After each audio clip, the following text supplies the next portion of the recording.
So if you commit yourself to using Shopsmith tools, and if that's going to be the backbone of your shop, one of the things that's going to happen sooner than later is you're going to start adding on accessories. Over here, I've got a bandsaw, a jointer, I see a scroll saw, belt sander, the strip sander.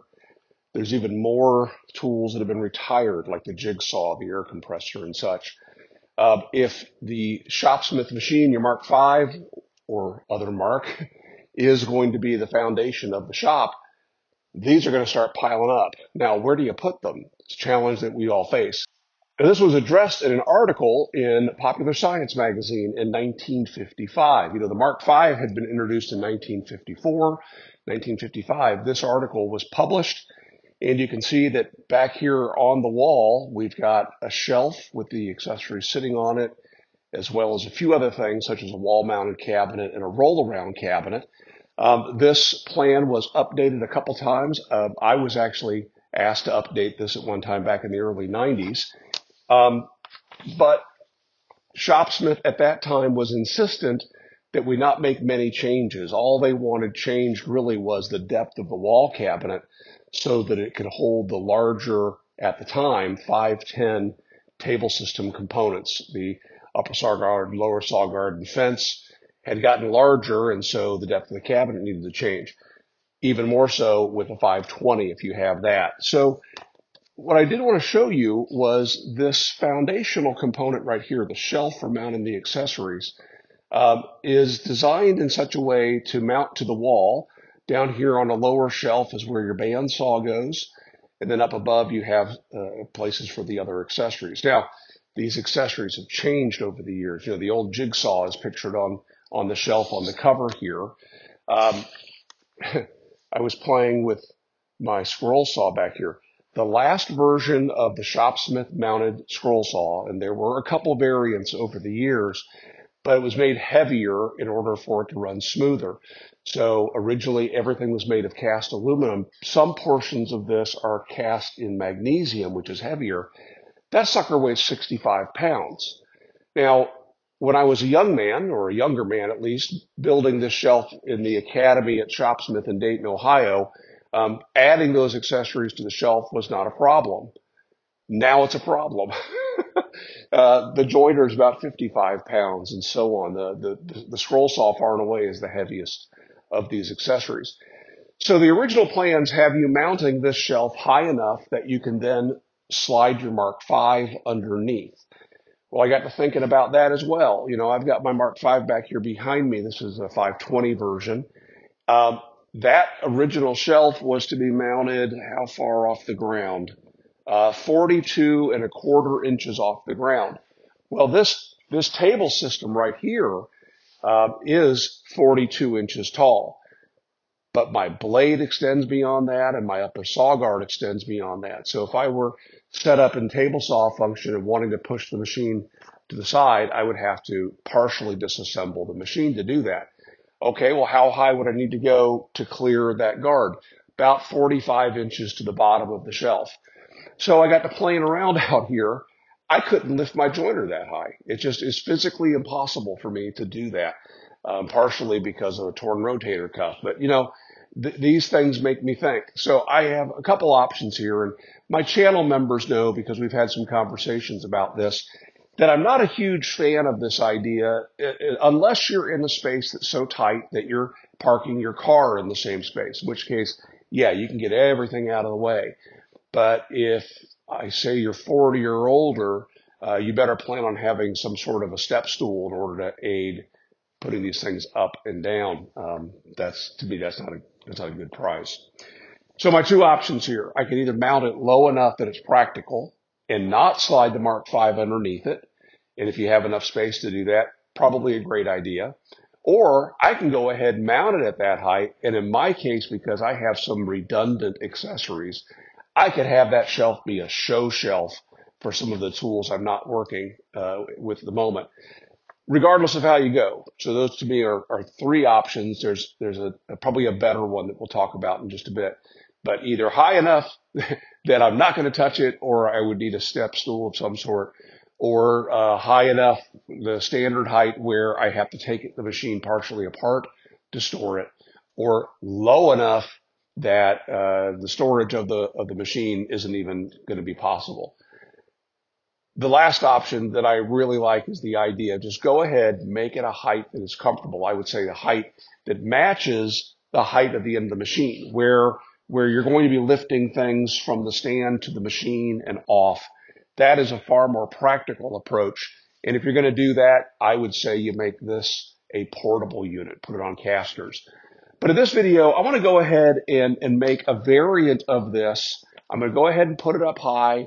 The things that are go up on the shelf here are going to be some redundant accessories, and we'll never speak of it again. And you and I will know that those tools aren't the ones that we use. All right. So for mounting your accessories on any kind of a shelf like this, you have three options for mounting. You can just drill holes in here, spaced 7 inches apart, and then your machine will drop right through those holes. That works for pretty much every one of these accessories except for the jointer. The jointer is unique because of that lower saw guard. That extends down so far that you can't drop this into holes. So then another option would be take a chunk of 2x4, cut it off at say 10 inches, drill the holes in, and mount that chunk of 2x4 on your shelf. And then that would be a great solution for the jointer. Probably the best way of doing it is get your hands on one of these. I think Shopsmith still sells these, and you can pick these up, of course, on the used market. This is the base that was manufactured going back to the 1950s to allow you to put an accessory like your bandsaw on its own motorized stand. And this was sold separately and could then be used as we're using it here for tool storage. You can even, in the case of the bandsaw, for example, you can just set this on the floor and set your bandsaw into it. Now, I would attach it to a piece of plywood or something to expand its footprint a little bit.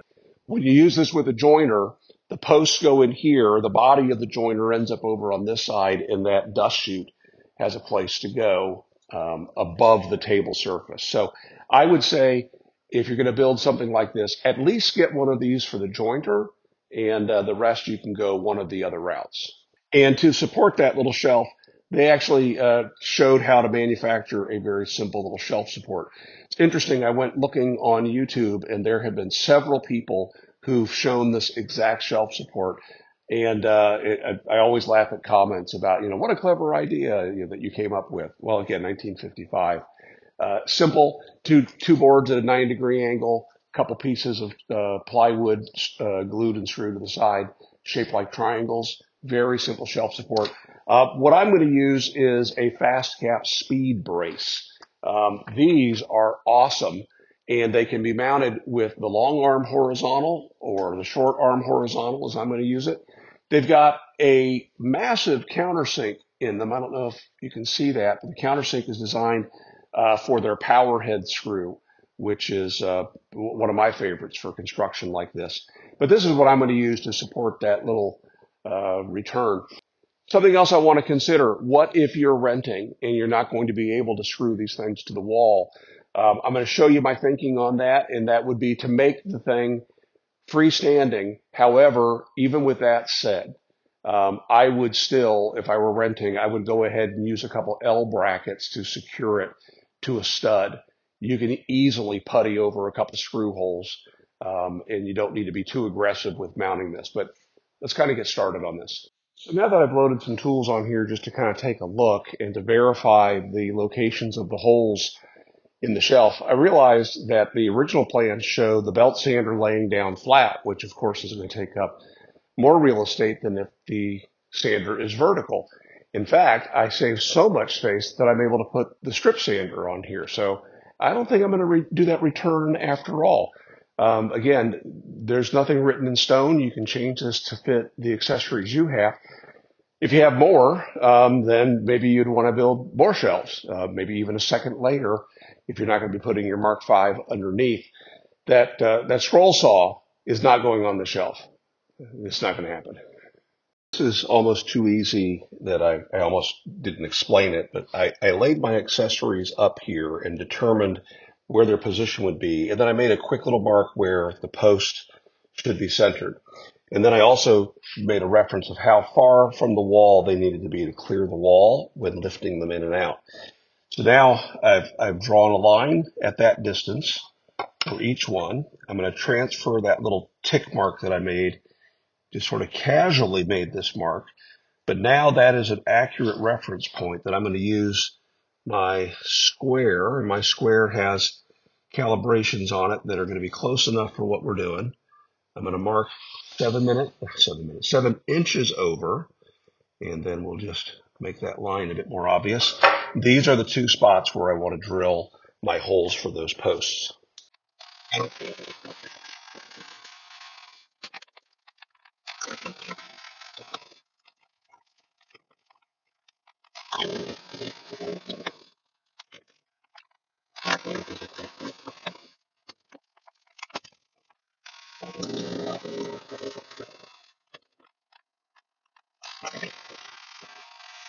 I'm going to use this. This is a new Harbor Freight roller stand, Bauer brand. It's fantastic. Huge roller. It's got these neat little fold up or fold down supports to keep your stock centered. It is so dang beefy. Very impressed. Harbor Freight, as we know, has been stepping up their games with some of these new lines, and this one's really nice. Oh, one thing I did do, I tighten one screw tight, firm, and the other one I leave tight but still slightly loose. And that way I can accommodate slight warp in my stock or slight tilt of my table. Your floors are not perfectly flat, and where you position this to your machine may be slightly out. Also, they do give you here on one of the feet an adjustment that allows you to accommodate if this is rocking. But I found that once you get this thing set in place, that roller may not be perfectly level with your table. And so by leaving that loose, and this is something I've done forever, it's there giving me just support. All right, let's continue on with my thinking about how I would use this if I were building this today, and especially if I was in a rental property. You'll notice that in the plans they show mounting to the wall on this side. I would, if you were going to do that, instead of building that shelf bracket, if you could hit a couple studs, just mount a cleat on the wall that spans several studs, and then that will be the support for the far end. What I'm going to use here is just a piece of 2x10.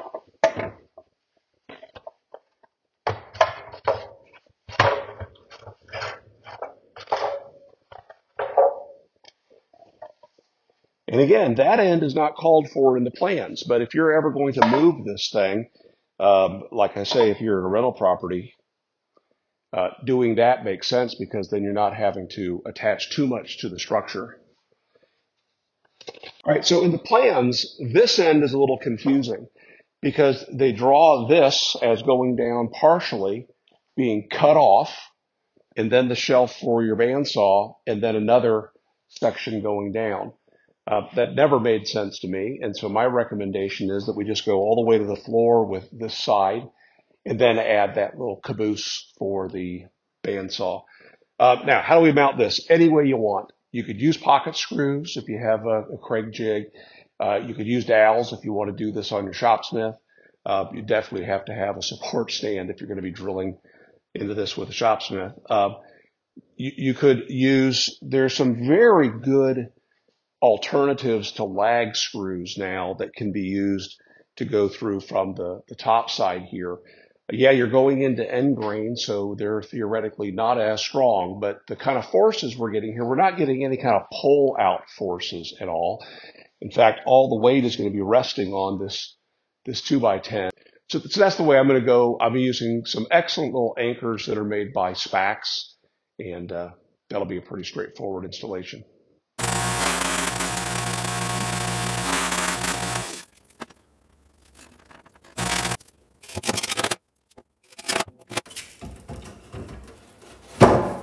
Yeah, that's way more better. Well, I'm looking at the end grain on these. The thing about wood is it once these boards are cut out of a tree, those growth rings want to straighten out. So when you look at a piece of stock like this, you can tell exactly how it's going to bow. This is going to bow like this. What I don't want to do is to attach this and to have it bow and create a shadow line or a gap here. So I'm making sure that I'm drilling these holes and we'll mount them from, let's say, the heart of the wood. It might look better one way or the other, but this is the way I'm going to do it.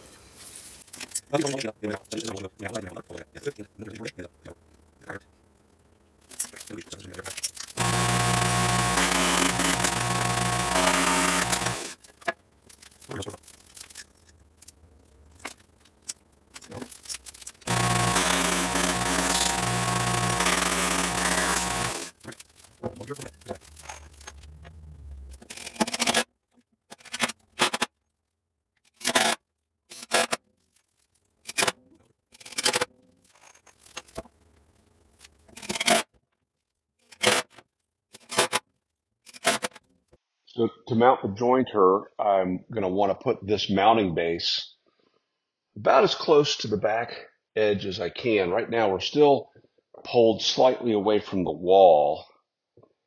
I doubt that my floor and my wall are perfectly square to each other, which is another thought. I mean, you could easily have some lag bolts driven up from the bottom and adjust them kind of like cabinet levelers.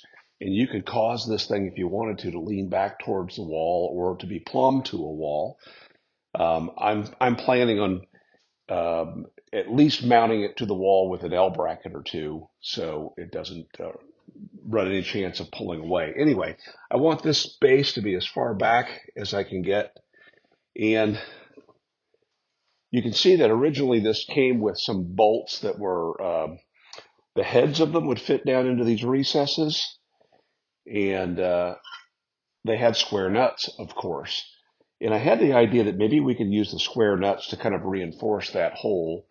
And I can't get them in any further. And there'd been a booger trying to get them out. So I'm just going to leave them just like that. I'm attaching these. What I was looking for was just simply a pan head screw. And that is essentially what a Craig screw is. It's a modified truss head screw. So that's what we'll use to mount these. And just you can eyeball here to see whether or not these would go all the way through. That one is 2.5. I think I'd be happier if I had a 2 1/4. I don't seem to have a 2 1/4. There's an 1.5 inches. Nope, we're going with 2.5. And I don't know. We'll just see what happens. See if we end up going all the way through or not. Probably could have used a shorter driver.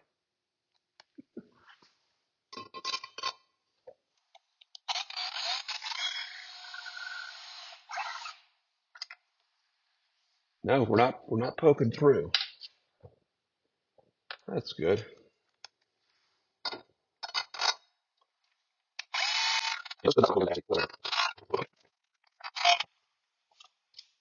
Would it be stronger just to drill holes through and use bolts? Yes, it would. This is all about expedience right now. All right, let's see how the jointer behaves up here. I'm surprised that no one has commented on how rusty the jointer is. Just wait till you see this. This is that jointer that we did the theoretical anti-rust treatment to. I'm going to have to strip this down, get all this rust off, and start over.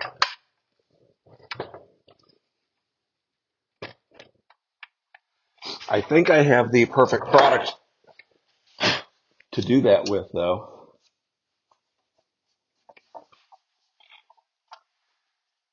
Notice that the fence looks great. What did I use on that fence? Do you remember? I do. Yeah, that turned out wonderful. The bed is fairly rusty. The front quarter is okay, but everything else looks pretty bad. This shelf, they're saying 20 inches and it's 18 inches to the floor. So 20 by 20 roughly. 1955. Men were shorter back then. So let's take a look at 20 by 20. So I am going just 20 by 20 But boy, this stuff nasty. Now that I'm seeing it under this light, look at the ripples that were left by the planer. Of course, they were left by the planer at the mill. Yuck. Um, if you're going for beauty, these should be run through a planer and sanded. This is not beauty. I don't know. This just feels like a place for a pocket screw. I'm going to go all the way through the upright and into the into the end grain with a 3-inch long screw. But I'm thinking a pocket screw makes sense here as well. Can't hurt.